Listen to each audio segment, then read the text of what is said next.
নোয়াখালীতেও পানি বাড়ছে। পরিস্থিতি মোকাবেলায় জরুরি বৈঠকে বসেছে জেলা প্রশাসন। সেখানকার সবশেষ পরিস্থিতি জানাচ্ছেন সংবাদদাতা ফাইজুল ইসলাম জাহান। আমি দাঁড়িয়ে আছি নোয়াখালী জেলা শহর মাইজদির জেলা প্রশাসক কার্যালয়ের সামনে। আমার পিছনে যে সড়কটি দেখতে পাচ্ছেন জেলা প্রশাসক কার্যালয়ের সামনে, এই সড়কটিতে এখন হাঁটুর উপরে পানি থইতে করছে।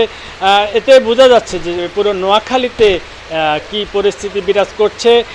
বিশেষ করে গত কয়েকদিনে টানা ভারী বর্ষণ এবং গতকাল নোয়াখালীর পার্শ্ববর্তী ফেনী জেলার মোহরী নদী থেকে পানি ঢুকে নোয়াখালীর 8টি উপজেলা প্লাবিত হয়েছে। এতে এই 8 উপজেলায় প্রায় 20 লাখেরও অধিক মানুষ হয়ে মানবতা জীবনযাপন করছে। এইসব বিষয় সকালে নোয়াখালী জেলা প্রশাসনের সাথে কথা বলেছি, তো তারা যে বিষয়টি জানিয়েছেন যে গত পরশু থেকে নোয়াখালীতে সকল শিক্ষা প্রতিষ্ঠান বন্ধ ঘোষণা করা হয়েছে।